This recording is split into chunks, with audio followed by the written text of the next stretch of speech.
la foi.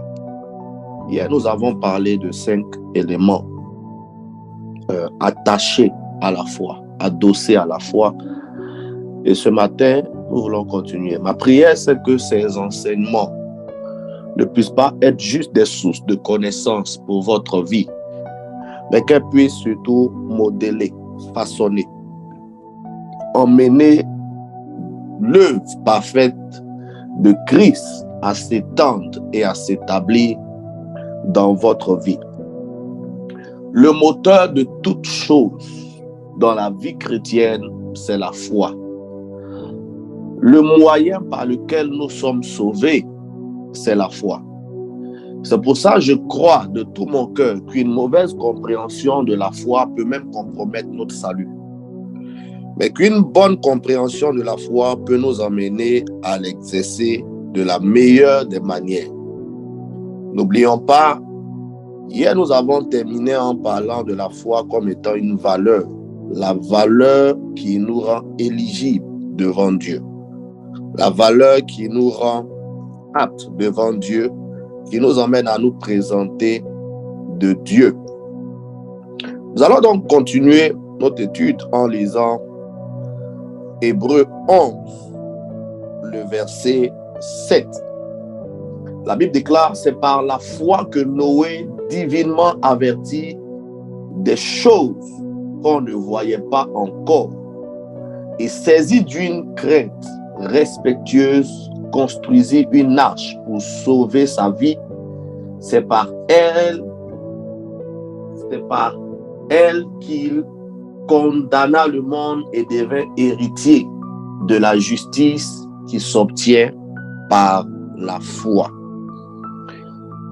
La sixième des choses que nous devons noter ou comprendre sur la foi, c'est que la foi est un témoignage. La foi est un témoignage. La Bible déclare que Noé, donc, avait reçu l'instruction de la part de Dieu de construire une arche. Et au moment où Dieu parle à Noé, il n'y a que Noé seul qui entend ce que Dieu veut et personne d'autre autour de lui. Lorsque Noé commence à construire l'arche et que les premières questions se posent, lui demander, mais pourquoi est-ce que tu construis une arche? Et qu'il répond que c'est pour préparer le déluge qui est en train d'arriver. Les gens avaient tendance à voir Noé comme quelqu'un qui était un peu fou. Comment un homme est en train de dire qu'un déluge est sur le point d'arriver, que la terre va être submergée d'eau et toutes ces choses commencent déjà à dire plusieurs choses. Et les gens sont donc en train de se poser des questions. Et le témoignage de la foi est que Noé avait une pleine confiance à ce que Dieu lui avait dit. Noé croyait clairement que ce que Dieu lui allait dire allait finir par arriver. Le témoignage de la foi est de commencer une chose que Dieu vous demande de faire sans avoir vu, sans même que cela ne soit encore présent, sans que cela ne prenne forme, sans que cela n'ait déjà manifesté un certain horizon. Pendant 120 ans, la tâche quotidienne de Noé était de se lever le matin et de chercher à construire l'arche. 120 ans de sa vie consacrée à une chose que Dieu lui avait demandé de faire. Il ne savait pas si cela allait être vrai ou faux, mais il avait pleinement confiance que c'était une instruction divine et qu'il fallait qu'il le fasse. Le témoignage de la foi vous emmènera à poser des actions, pas pour le présent, mais pour préparer le futur. Un homme de foi est un homme qui marche par la foi, qui fonctionne par la foi, qui comprend que son témoignage est lié à sa foi. Vous n'aurez jamais de témoignage avec Dieu si vous n'avez pas de foi. Parce que la foi est pour ceux qui ont le témoignage plutôt est pour ceux donc qui ont la foi en Dieu, qui placent leur confiance en Dieu, qui sont attachés à Dieu, qui marchent avec Dieu, qui évoluent avec Dieu. Le témoignage de la foi. 120 ans, chaque jour, il était en train d'accomplir une tâche. 120 ans, il était en train d'accomplir la même tâche quotidienne. Il était en train d'accomplir les mêmes choses parce qu'il croyait que Dieu lui avait dit que les choses allaient être ainsi. Et personne autour de lui ne croyait à ça. Mais en même temps que Dieu lui a donné raison, des années plus tard, en même temps, la foi de Noé a condamné le monde. La foi de Noé a condamné le monde. La foi de Noé a condamné le monde. Elle a permis au monde d'être jugé par Dieu. Parce que tout simplement, Noé avait placé sa foi en Dieu. Le témoignage de la foi emmèneront les gens qui ne croient pas à être condamnés. Parce que celui qui croit obtient des résultats. Mais celui qui méprise finit aussi par avoir le jugement. Noé était un homme de foi au milieu d'un peuple pervers, au milieu d'un peuple perdu, au milieu d'un peuple qui était loin de lui. Noé était un homme à part, un homme qui se consacrait, un homme qui était attaché à Dieu, un homme qui marchait selon les voies de Dieu. Noé était un homme qui était séparé des choses de Dieu. La seule chose qu'il avait dans ce temps-là, c'était sa foi. Une foi exercée pendant plus de 120 ans a construit une chose pour le futur. Votre foi bâtit vos futurs témoignages. Votre foi bâtit vos futures acquisitions. Votre foi bâtit votre destinée et votre vie. La foi produit le témoignage. Chaque chrétien doit porter dans sa vie un témoignage qui est lié à sa foi. Chaque enfant de Dieu doit porter un témoignage qui est lié au fait qu'il croit en Dieu. La Bible déclare que Noé, ayant été divinement averti des choses qu'on ne voyait pas encore, ce n'était pas encore présent, mais c'était un homme du futur. Écoutez-moi, tout homme de foi est un homme du futur. Tout homme de foi est un homme du futur. Et je crois que toutes les grandes réalisations qui sont produites dans le monde par des hommes, par tout type de catégorie de personnes, est liée à la foi. Parce que si un homme ne croit pas que son projet peut marcher, il ne peut pas commencer à entamer un projet. Mais quand il a la foi, la chose n'a pas encore pris forme, la chose n'existe pas encore, la chose n'est pas encore produite, mais il sait au fond de lui, c'est comme si divinement il était averti que la prochaine révolution, c'est ce projet-là. La prochaine révolution, c'est ce truc que je suis en train de mettre en place. Un homme de foi est un homme qui voit le futur. La chose ne s'est pas encore produite, mais il est conscient que maintenant, il peut créer quelque chose qui va servir pour des générations, pour des années plus tard, pour des millénaires plus tard. Noé a créé une chose qui a permis à ce que tous les animaux de la terre puissent arriver à se retrouver, à trouver un refuge. Vous êtes capable de produire des choses qui seront un refuge pour les gens d'eux-mêmes. Si vous comprenez que la foi produit un témoignage, c'est pour les futuristes, les hommes qui voient loin, les femmes qui voient loin, qui savent que Dieu m'a parlé de quelque chose. Je ne le vois pas encore. Je suis divinement averti que quelque chose est sur le point de changer dans les années qui sont en train d'arriver.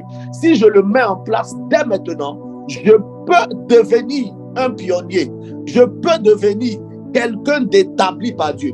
Parce que la fin du passage dit que c'est par elle qu'il condamna le monde et devint héritier de la justice qui s'obtient par la foi. Noé donc est le précurseur des choses donc qui s'obtiennent par la foi. Il est le précurseur des héritiers de la justice qui s'obtient par la foi.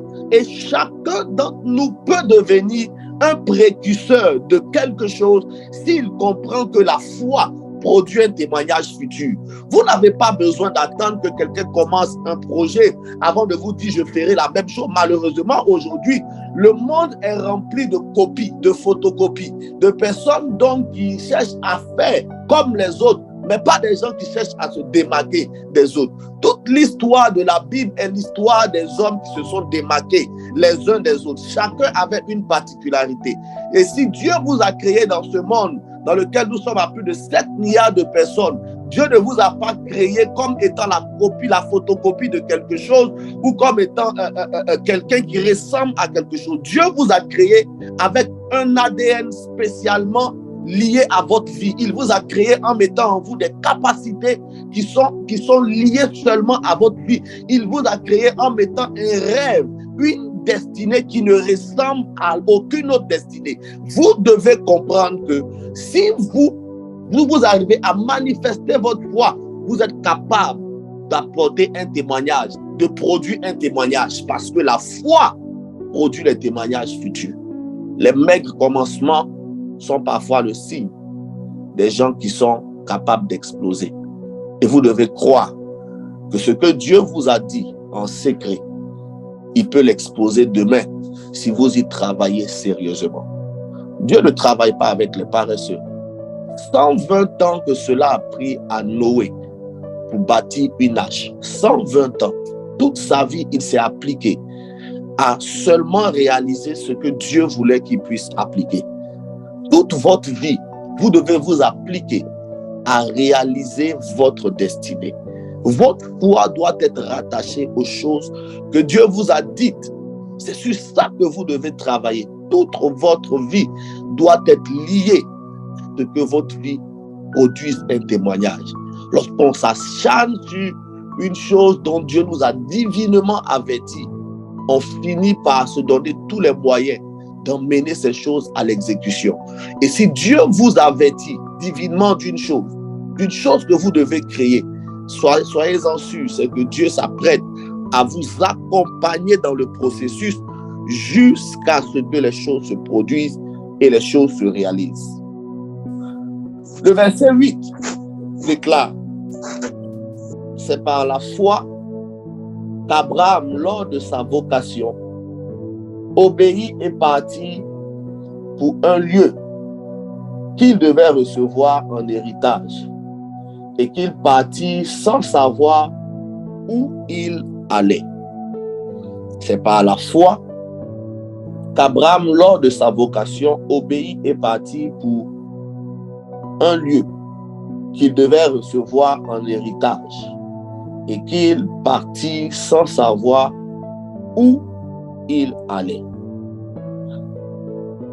La 7e chose, c'est que la foi est une obéissance.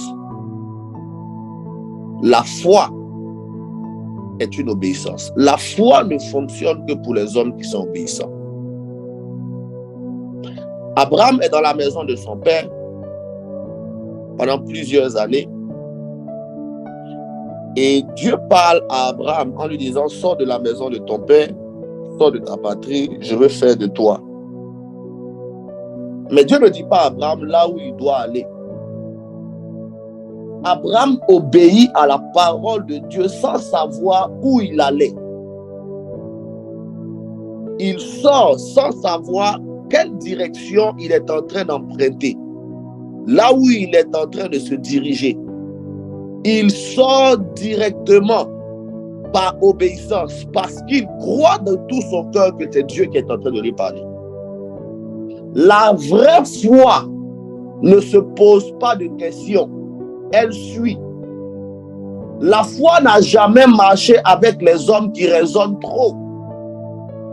Dieu, quand il parle à Marie, il dit: tu auras un fils, tu lui donneras le nom de Jésus. Quand elle pose la question de comment cela se fera-t-il, il ne lui explique pas. Dieu n'est pas préoccupé par vous donner des détails. Dieu, quand il vous parle, il veut voir si votre foi peut suivre. Si elle est capable de suivre sans pour autant se poser 10 000 questions. Qu'est-ce que je vais manger? Comment est-ce que je vais faire? Comment est-ce que je vais aller? Où est-ce que je vais réaliser ça? Non. La foi suit tout simplement sans se poser de questions. Parce que le même Dieu qui vous a parlé est aussi suffisamment responsable pour vous conduire jusqu'à bon port. Il est responsable pour vous emmener jusqu'à destination. Abraham sort sans se poser de questions parce qu'il est conscient que Dieu ne peut pas l'emmener à la pète. Et si Dieu réellement vous parle, il vous emmènera à destination. La réelle foi nous rend obéissants. Il n'y a pas de foi qui peut rendre un homme rebelle. C'est impossible. La foi ne marche pas avec la rébellion. Tout homme qui marche avec la rébellion finit par se casser la tête. Il n'est pas un homme de foi. Un homme de foi, c'est un homme qui se dit, Dieu a dit, je fonce comme Dieu l'a dit. Comment est-ce que Dieu va faire dans les temps qui vont se produire? Ce n'est pas mon affaire. Je suis conscient que Dieu a dit, j'y vais seulement. Il disposera toutes choses. Il disposera les temps et les saisons en ma faveur. Un homme de foi est un homme obéissant. Une femme de foi est une personne obéissante qui court juste derrière la parole de Dieu et qui est conscient que ce que Dieu a dit, il ne le dit pas pour ma pète, mais il le dit pour ma vie. La Bible dit c'est par la foi donc que Abraham, lors de sa vocation, obéit et parti pour un lieu qu'il devait recevoir en héritage. Il ne savait même pas à quoi ressemblait ce lieu d'héritage. Il ne savait même pas ce que ça allait être. Mais il s'est dit que Dieu veut commencer quelque chose avec moi. Je décide d'y aller. Vous ne pouvez pas vous dire que Dieu vous a sorti du monde, faire de vous des enfants, devenir des chrétiens, pour que vous ne puissiez pas avoir part à l'héritage, devenir co-héritier avec Christ. La raison pour laquelle nous avons été sauvés, c'est pour devenir co-héritier avec Christ. Et l'obéissance de notre foi doit nous emmener à nous attacher à ce que Dieu veut, à la pensée de Dieu, au souhait de Dieu, à ce que Dieu attend de nous pour que nous puissions arriver à réaliser les choses que Dieu veut. L'obéissance vaut mieux que les sacrifices. L'obéissance à Dieu est une garantie que votre foi est placée en Dieu. Si vous obéissez à Dieu, vous prouvez à Dieu que vous avez la foi en lui. Mais si vous désobéissez à Dieu, vous ne pouvez pas prétendre avoir la foi en Dieu. La foi suit sans se poser de questions. Dieu avait dit aux Israélites d'avancer et ils obéissent. Et après, pas à pas, ils ont commencé à s'écarter, à laisser de côté ce que Dieu leur avait dit. Ils ont commencé à murmurer. Ce même Dieu qui leur a dit, je vous prends de l'Égypte pour vous emmener vers la terre promise. Ils ont commencé à un moment donné à murmurer. Et cela montrait clairement que leur foi était fébrile. Ils n'obéissaient pas à Dieu. Ça relatait clairement leur niveau de foi. Et beaucoup d'enfants de Dieu sont comme ça. Au début, ils commencent à bien suivre. Mais à un moment donné, paf, le doute commence à entrer, l'obéissance commence à changer. Mais pourquoi même je dois faire ceci? Mais pourquoi même je dois commencer à faire cela? Aussi longtemps que vous êtes en train de faire ça, vous êtes semblable au peuple d'Israël. Vous tournerez dans le désert pendant plus de 40 ans sans pour autant voir la terre promise. La Bible déclare que toutes les personnes qui sont sorties de l'Égypte n'ont pas pu voir la terre promise. Ce sont leurs enfants qui sont entrés.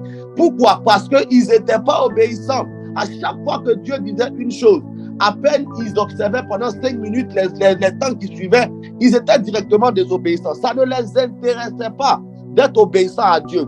Et la conséquence d'une désobéissance, c'est la stagnation. La conséquence d'une désobéissance, c'est d'avoir l'impression que sa vie tourne en rond. Elle n'évolue pas. Elle n'atteint rien. Je prie, mais je ne vois rien. Dieu n'est pas impressionné par ta prière. Je jeûne, je ne vois rien. Dieu n'est pas impressionné par ton jeûne. Dieu n'est même pas impressionné par tes offrandes. Ce n'est pas la chose qui l'intéresse. La première des choses, c'est l'obéissance. C'est que si tout ce que nous faisons, nous le lions à une obéissance, nous sommes certains que l'héritage est pour nous. L'héritage n'est pas pour les désobéissants. L'héritage n'est pas pour les rebelles. C'est parce que Abraham était obéissant que malgré son âge, Dieu l'a conservé, l'a gardé. Écoutez-moi, l'obéissance peut même rallonger votre vie parce que Dieu vous a donné une promesse. Dieu s'attend à ce que vous voyez la promesse avant même de pouvoir expirer. L'une des choses que Dieu fait avec les hommes obéissants, il les conserve, il les garde, il les protège. Il étend sa main de grâce sur eux. Il veille sur eux. Il rallonge leurs années. Il permet à ce que les années qui ont été perdues puissent être retrouvées, puissent être rattrapées avant même que ces personnes ne puissent expirer. Pourquoi? À cause juste de l'obéissance. Abraham ne savait pas combien d'années il lui restait à vivre. Il n'était même pas sûr de voir les promesses de Dieu. Mais le fait juste qu'il soit obéissant a rallongé sa vie de sorte à ce qu'il puisse voir ce que Dieu lui a dit. Écoutez-moi, l'un des plus grands secrets de la longévité, c'est l'obéissance à Dieu. Ne vous y trompez pas. Aucun médicament ne peut vous donner la longévité. Aucun sport, aucune activité terrestre ne peut vous accorder la longévité. D'ailleurs, la longévité est du domaine de Dieu. C'est Dieu qui donne la vie, c'est Dieu qui la rallonge, c'est Dieu qui nous rappelle à lui. La seule chose qui permet à Dieu de nous trouver utiles sur la terre et de dire, je continue de marcher avec lui, d'aller avec lui, d'accomplir des choses avec lui. Je l'emmène jusqu'à destination, je le conserve parce que j'en ai le droit. Je peux le garder pendant 120 ans sur la terre, ça n'enlève rien à Dieu.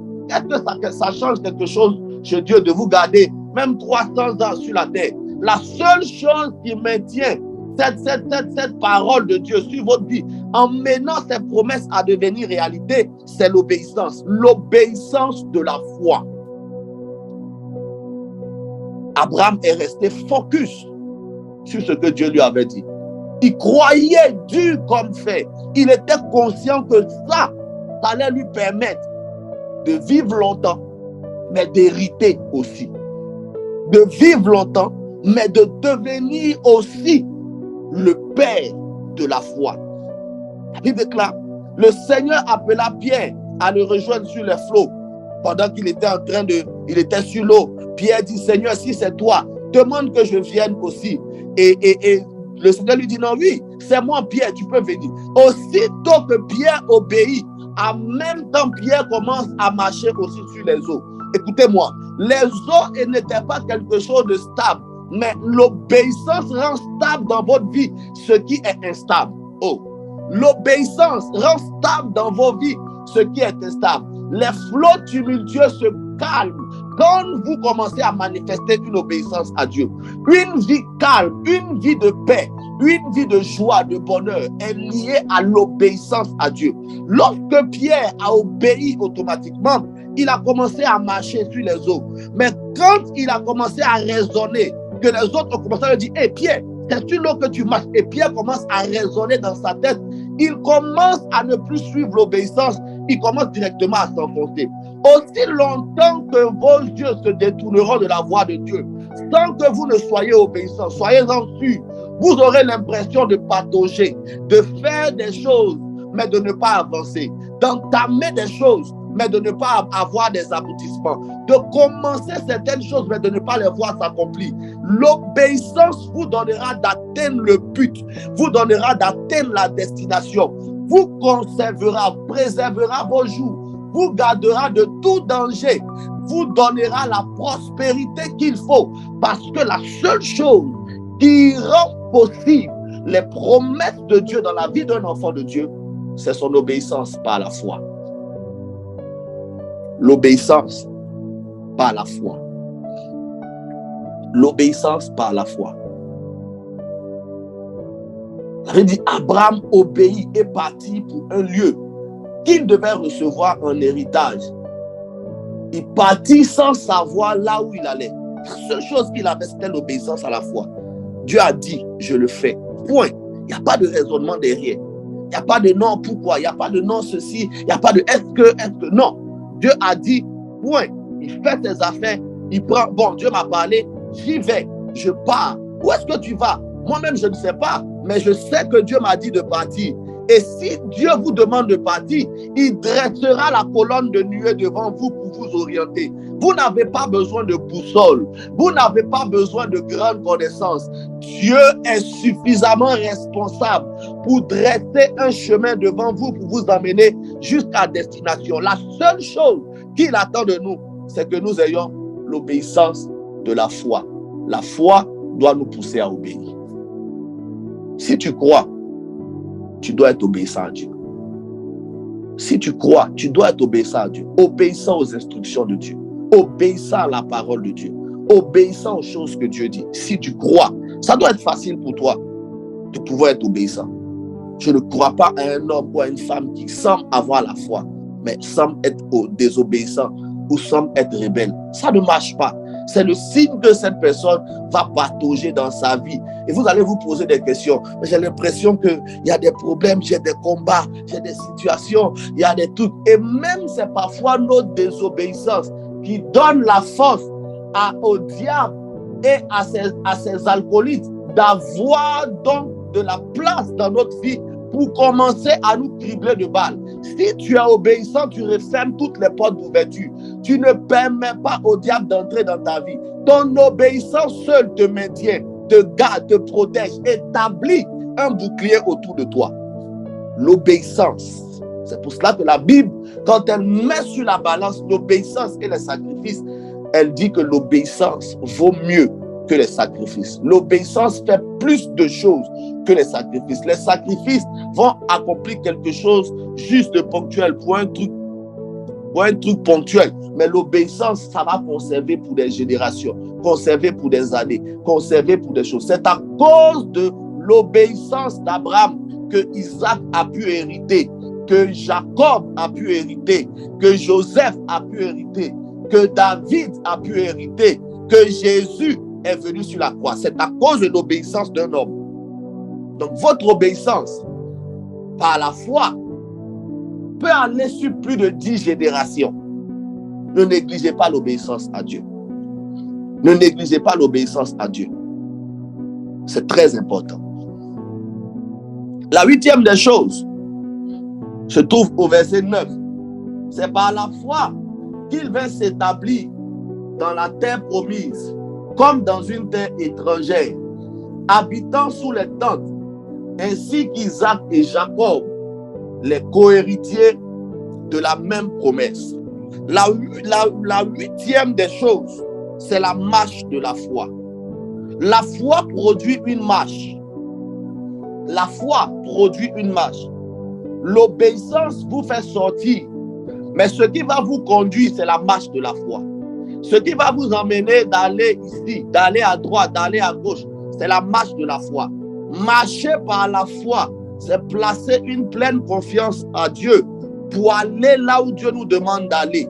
C'est être confiant que si je marche par la foi, je n'accomplirai pas les désirs de la chair. Si je marche par la foi, je serai dans la ligne qui me conduit vers ma destinée. Si je marche dans la foi, je suis sûr d'hériter. Si je marche par la foi, je suis capable d'atteindre la terre promise. La Bible déclare que c'est par la foi que Abraham vint s'établir dans la terre promise. Il a marché au départ sans savoir où il allait. Mais quand il est sorti par obéissance, mais quand il a commencé à marcher, parce que sa marche était guidée par la foi, il a fini par atteindre la destination. Lui-même ne savait pas où il allait. Mais Dieu l'a emmené à bon port à cause d'une chose, c'est sa foi. Écoutez-moi, vous n'atteindrez jamais votre terre promise parce que vous êtes trop intelligent. C'est faux. Qu'on ne vous blague pas, qu'on ne vous trompe pas.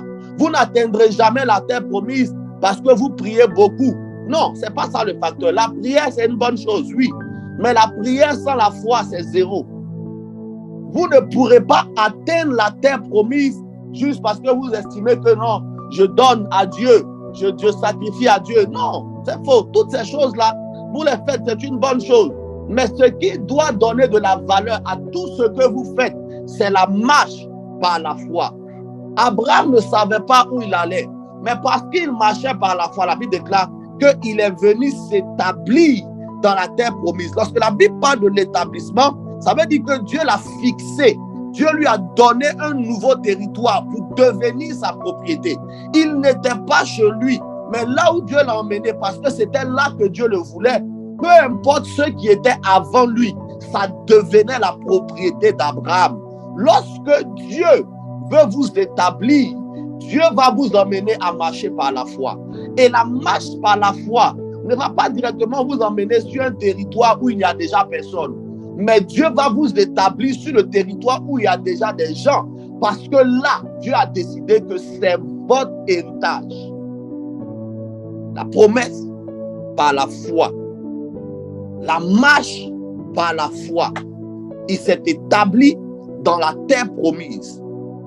Tout croyant a été tiré du monde pour devenir un habitant du pays qui appartient à Dieu. Chacun d'entre nous a été tiré du monde. La raison pour laquelle Dieu nous a appelés à lui et que nous sommes devenus chrétiens, c'est pour que nous puissions aussi hériter de la terre promise. Et laissez-moi vous dire, la terre promise, ce n'est pas le ciel. Non, le ciel, c'est la destination où on va aller pendant juste 7 ans. Mais la terre promise de l'homme, c'est la terre ici, c'est là où nous sommes. C'est lorsque Dieu commence à te faire entrer dans l'abondance, il te fait entrer dans la joie, dans le bonheur, dans la richesse, dans la prospérité. C'est lorsque Dieu fait du lieu où il doit établir un havre de paix. L'Éden n'était pas au ciel, l'Éden était sur la terre. Et c'est là qu'il a placé Adam.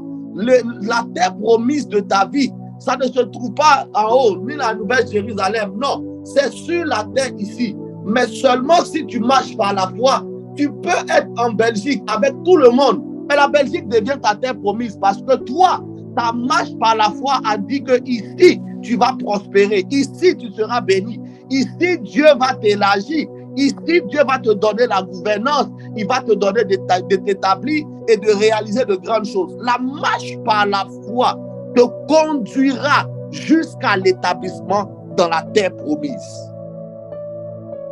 Tout chrétien doit comprendre ça. C'est que lorsqu'on marche par la foi, on atteint la destination. On atteint la destination. On arrive dans l'établissement. Et Dieu s'en charge comme protecteur. Il se charge de nos besoins. Il se charge de notre vie. C'est pour ça qu'un homme qui marche par la foi n'a pas besoin de s'inquiéter.